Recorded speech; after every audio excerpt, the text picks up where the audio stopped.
Yep. Good morning. Thanks for everybody for being here. Obviously excited about bringing Terrence Davis and Bruce Stevens with me today, and practice is going good. A couple guys dinged up, but looking forward to getting it started here in a couple weeks.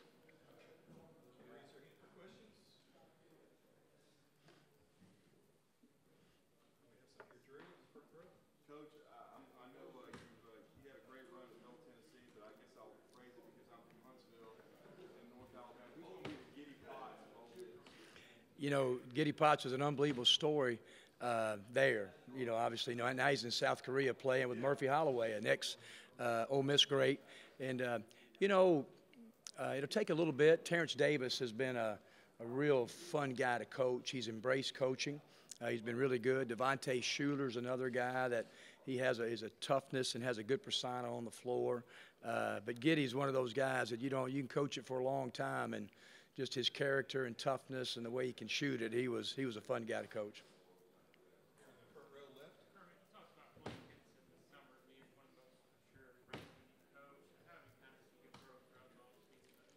Yeah, you know, Blake, he really fits the mode of how we played at Middle Tennessee. He's about 6'7", 230 pounds, very versatile.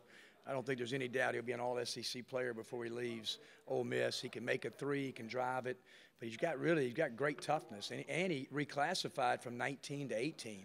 So he comes in with a lot of maturity, and if we started today, obviously he'd start at the 4 for us.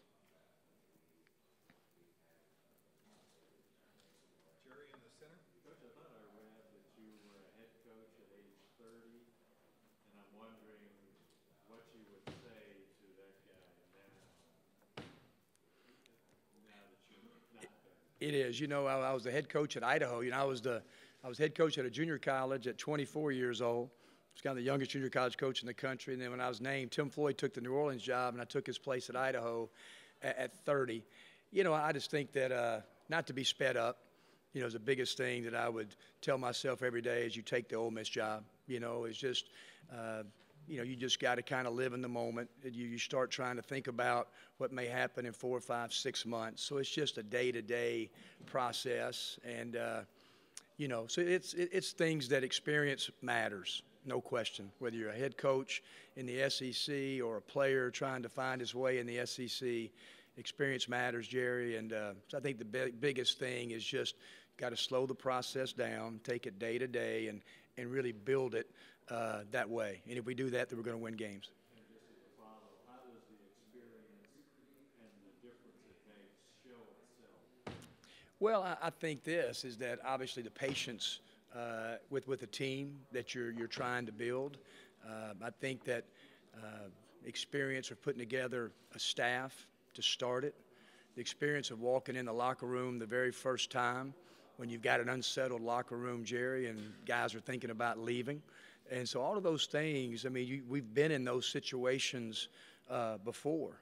And those things that, you know, the experience that which you've drawn upon, I mean, you can't, there's nothing that you can do daily, you know, that you can draw back. I remember when John Brady took over the LSU job, and I was with him.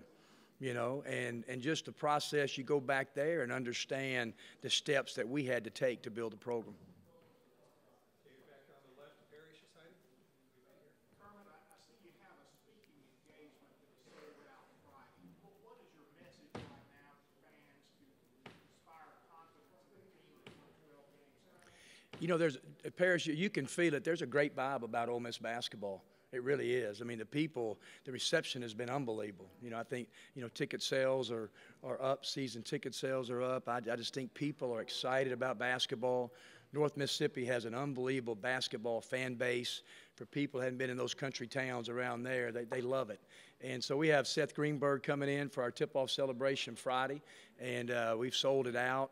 Be a great crowd. He's hosting Square Jam that night, kind of on the famous Oxford Square. And so all those things are something we wanted to start. Jimmy Dykes spoke at our very first one at Middle Tennessee and did such a fabulous job. And so those are some of the traditions that we're trying to start just to create a buzz in October and 1st of November. Okay, in the back middle with the TV cameras. Good. How much of the SEC, obviously, over the years has continued to grow and evolve and strengthen? How much of that played a You know, it was I grew up in it. You know, my dad was a head coach and assistant coach in the SEC. His first year was 1965, so I followed it my whole life. And being at Middle Tennessee for 16 years, obviously I've coached at LSU before that, so I'm right in the footprint. You know, and then we've played a lot of SEC teams, and so I was at Middle Tennessee. And, you know, at Middle Tennessee, we had to be absolutely perfect. We couldn't lose a game. And even when you were absolutely almost perfect and you got upset in the tournament, sometimes you didn't get the at-large bid. So it's such a nice situation, no matter where the Rebels are picked today, you know, is that last year Tennessee and Auburn were picked toward the end. You may not be trying to win the championship your first year, but if you can get a competitive team that can win some games at home and your culture gets right, I mean, you can be 8th, 9th, or maybe even 10th in this league and go to the NCAA tournament. So that's the beauty about me taking the Ole Miss job, on top of, you know, obviously the facilities, the great leadership on our campus, and being at an unbelievable institution. So it's been a lot of fun for the first 7 months. Bob, on the right, Mark, and so I got kind of a throwback question. So you had Jacory Williams there, and I know he was a great player for you.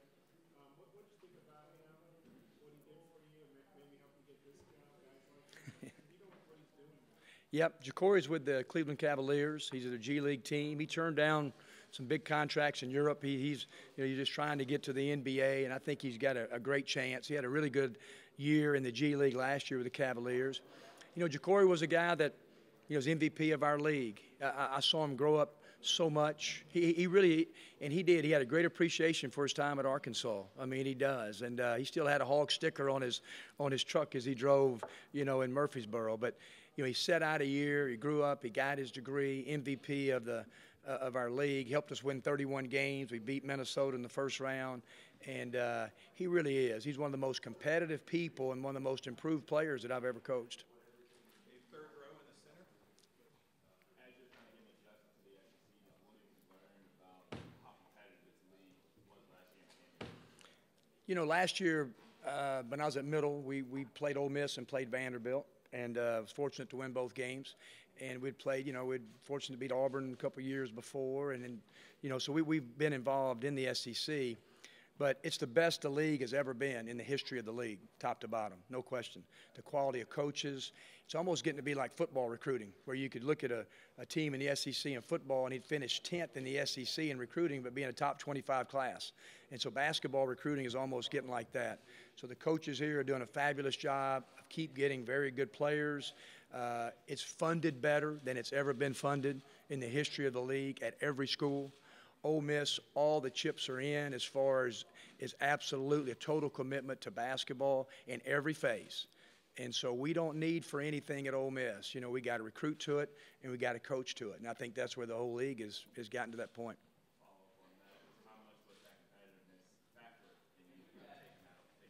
Yeah, it was. I mean, obviously I'm from Mississippi. So I love coming back to my home state, and that was a big reason. But, yeah, you want to try to coach against the very best coaches in the country. We've got them here, play against the very best players and the best facilities. And I know we can argue with different leagues, but I don't think there's any question in anybody's mind that the SEC is the best basketball league this season. So, yeah, that's exactly where we all want to be on that stage. Going back to Parrish real quick. Kermit, could you explain your philosophy for coaching defense and how these guys have or have not embraced it? The locker room has really embraced it. You know, I don't think it's fair that you come into a place and you talk about changing culture. That's not fair to anybody. You know, we're all trying to create our own culture. And so defensively, you know, the biggest thing in this league, if you don't get back defensively in this league, you're not going to win a game on the road. So you got to get defensive transition to the forefront. And then you got to have a toughness, you know. But then we've had a lot of success of changing defenses, Parrish, you know, at Middle Tennessee, of playing some 1-3-1 and being a physical man-to-man team, and all of those things are some things that we're trying to instill. But my locker room has been very, very receptive. They're competitive guys. Andy did a good job with them. Terrence Davis had played for AK for 3 years, and so they all have a good base, and we're just trying to build on that. On the front row, right side. So John Calipari is now the longest tenured head coach in the SEC. Did he reach out when he took the Ole Miss job? Did you all ever play him when he was at Memphis back before he left for? We did. We played I still think it's maybe one of the top 2 crowds to ever see a game at Bridgestone Arena. We're at Middle. We played Memphis when they were #1 in the country with Derrick Rose, and I think it was maybe a little under 19,000 people. I think Vanderbilt played Western Kentucky, you know, and so, yeah, we played all of his really, really good teams at Memphis probably years, maybe 10, 12 years ago. So, obviously, Cal has done an unbelievable job. I've always thought he's one of the most underrated just basketball coaches in the country and how he rebuilds his teams all the time. And, yeah, he did a great job at Memphis, and obviously it speaks for itself what they're doing at Kentucky. I can't even remember. I got so many texts, I can't even remember. But obviously, I've seen Cal a bunch in SEC meetings and on the road recruiting.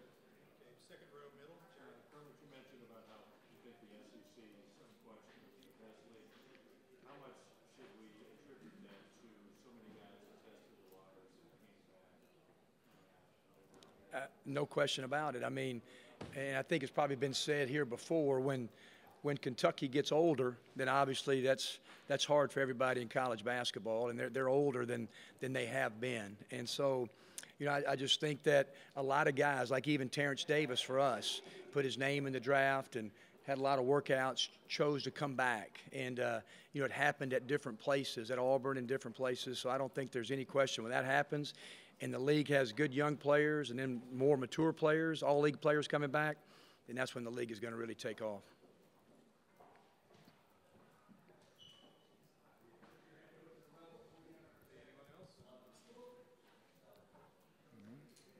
Thanks, guys. Thank you.